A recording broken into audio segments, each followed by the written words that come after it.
Ladies and gentlemen, Brian Elkins at the cash desk would like to ride the bungee.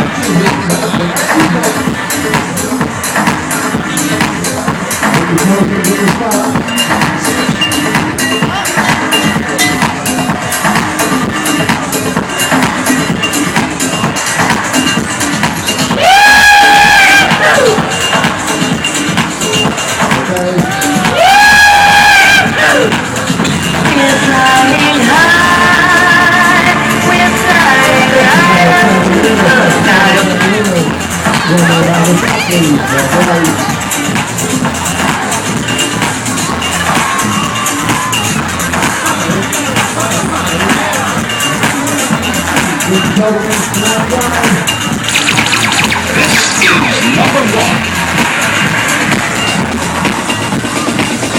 Thank you.